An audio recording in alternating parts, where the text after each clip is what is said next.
Tonight, President Trump meets with recovered coronavirus patients.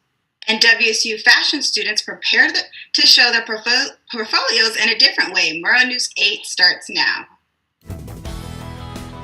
Murrow News 8 starts right now.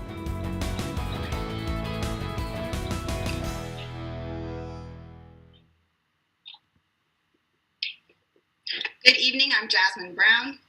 And I'm Lucy Fasano. We begin the news across the country in D.C.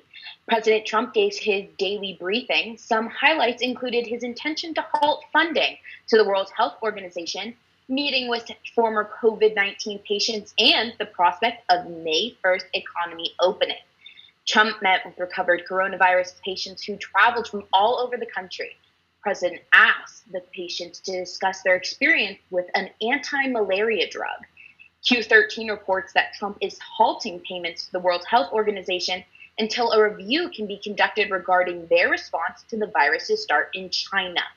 Finally, Dr. Anthony Fauci says that a May 1st target to reopen the economy is a bit overly optimistic for different areas of the country. Former President Barack Obama has endorsed presidential candidate Joe Biden in a video released earlier today. Here's what the former president had to say behind his endorsement. The kind of leadership that's guided by knowledge and experience, honesty and humility, empathy and grace. That kind of leadership doesn't just belong in our state capitals and mayor's offices. It belongs in the White House. And that's why I'm so proud to endorse Joe Biden for President of the United States. Today, I'm in Moscow, Idaho, which is just right around the corner from Pullman, Washington. And as I look outside, it looks gloomy and almost like the rain is on its way. Carmen, what do you have for our weather today and for the week? Thanks, Jasmine. We've got some classic spring weather across the state and in Pullman. Scattered clouds here and there, but definitely a bit of sunshine. Today was pretty cloudy on the Palouse. We had a high of 57 and a low of 40 degrees earlier this morning. We saw some wind hitting about 14 miles an hour from the west, and that will be carrying on to tomorrow. Luckily, we should see a bit of sun, a little chillier with a high of 55 and a low of 30, as those winds could reach up to 20 miles an hour. Luckily, most of us will be inside by default, but if you need to make an essential trip, definitely be careful on those roads. The west side is seriously having the good weather right now. Seattle and Olympia saw full sunshine today, highs in low 60s, just getting a little chilly in those mid to upper 40s. I'm just south of Seattle on Everett, and it's a little overcast here, but we had a really sunny morning and afternoon. I got to eat lunch on the patio, little breeze. It was fantastic. Hopping over to the east side, Yakima also saw that sunshine today and had a little warmth to go along with it, high of 73. Tri-City saw similar temperatures, a little less sun. Moving over to Spokane and onto the Palouse, like I said, lots of clouds today, both Spokane and Pullman, with highs of 60 and 57, lows 40 and 40, 44 and 40. Now let's take a look at what's to come this week. I know we had a lot of clouds today. Like I mentioned earlier, the sun is coming back. Partial clouds tomorrow, but then Thursday and Friday, you can see we're looking at clear skies and a bit warmer on Friday too, with a high of 62. A little cloudy to start the weekend on Saturday, but Sunday we should have full sunny skies and a high of 64, low of 42. That's all I've got for weather. Back to you, Lucy. Thanks, Carmen. I'm glad Pullman's getting into that spring, summer season coming on. Here in the Bay Area, it was a beautiful day today. Everyone's trying to get out of the house and go on their daily walk or bike ride to soak up that sun. We have Promise Callaway live from Lake Tapps. Promise, what have you been doing to get out of the house?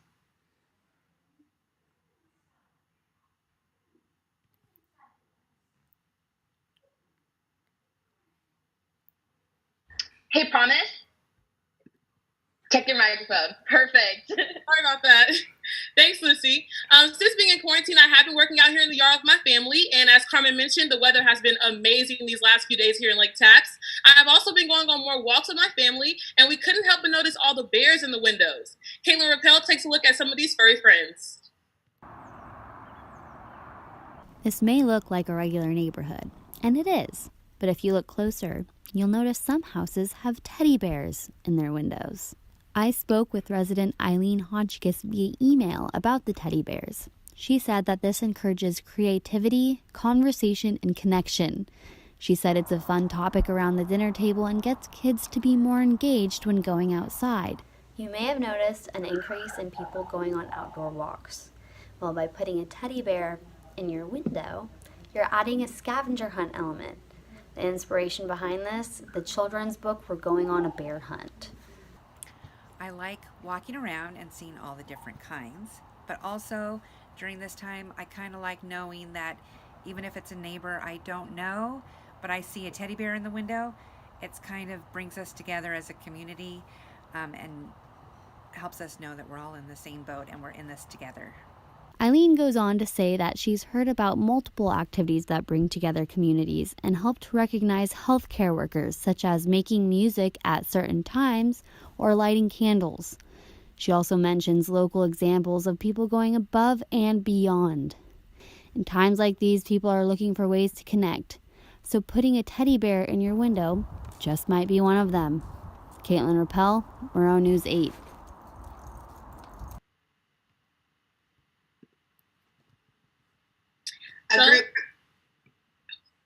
So let's get up and get active during this quarantine and see how many bears you can spot in your neighborhood. In Lake Taps, I'm Promise Calloway, Murrow News 8. Back to you, Jasmine.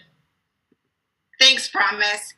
A group from WSU student body created a way to help students during the COVID-19 pandemic.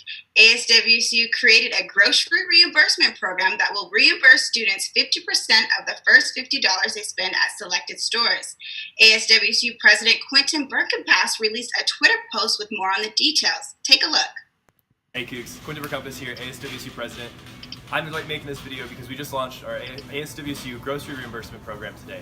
That means that you can go to Dismore's, Walmart, or Safeway here in Pullman, purchase up to $50 groceries a week, and ASWSU will reimburse you $25 or 50% of that cost. So make sure you go to the store, and if you need other food resources, reach out to us, and we can. Today, WSU held their second round of interviews for the open positions for provost and executive vice president. The online interview was held at 1 p.m. today and open to the WSU community. Robert McMaster is the second candidate for the position. McMaster is currently the vice president, the vice provost, and dean of undergraduate education and a professor in the Department of Geography at the University of Minnesota Cities. 6 WSU teams of first-year success seminar students won prizes at the Spring Adobe Creative Jam Contest. This is a screenshot of the winning team representative, Michael, describing his mobile app with the Adobe Facilitator. The goal of the contest was to create mobile apps to tackle topics ranging from unemployment resources to LGBT issues. Next, we have Asher Line with sports. Hey, Asher, what's been happening in the sports world today? Well, Jasmine, you probably saw yesterday that some of WSU's coaches, AD, and president are all taking pay cuts. Well, now a coach in Cheney is doing the same thing. As of today, Eastern Washington head football coach Aaron Best is joining the list of college staff to take a voluntary pay cut. He announced he would take a 10% cut, which will last until his contract expires after the 2024 season, but he said, quote, "It's not hard when you know it's right." Creme 2 reports that the Spokane Shock of the Indoor Football League will continue their season, even though the league has canceled the remainder of its games. The Shock also told Creme 2 that they plan to post a tentative schedule later today and hope to arrange anywhere between 7 and 10 games. French President Emmanuel Macron has announced that the Tour de France is officially postponed and could be canceled. It could still happen later in the year, but it will not happen as originally scheduled, which was on June 27th in Nice. The last time the tour was not held was 1946, when the world was coming out of World War II. Earlier today, NASCAR driver Kyle Larson was let go by Chip Ganassi Racing after being heard using a racial slur during a virtual race. The racing group said in a quote that the comments Larson made were both offensive and unacceptable, especially given the values of our organization, and that this was the only appropriate course of action to take. Today, the National Gatorade High School Basketball Player of the Year Award was handed out, and for the first time ever, it was given to a sophomore. That's right, 6'9" Imani Bates out of Ypsilanti Lincoln High School in Michigan averaged over 30 points, 9 rebounds, and 2 assists this past season, and is the #1 ranked sophomore in the country. That's a look at sports news for the day. I'm Asher Line. Back to you guys. Thanks, Asher. The annual Moms Weekend fashion show was canceled this year because of the COVID-19 pandemic. AMDT students would now showcase their fashion portfolio online. Students from the program are now considering a fashion show in the fall or to have seniors return next year to showcase their designs. The AMDT Academic and Internship Coordinator, Shanna Hiscock, said that an enhanced online presence could help students better connect their collections to the industry. In entertainment news, celebrity couple Russell Wilson and Ciara revealed the gender of baby number 3 this morning. The couple, along with their 2 children, released the news via social media, and the couple announced that they are having a baby boy. Congratulations to the couple. This is very exciting. Well, that is all from us today here at Murrow News 8. You can watch us live on YouTube every day at 5:30. News content can still be found at nwpb.org/mn8, and don't forget to follow us on social media. Have a good night, stay safe, and stay healthy.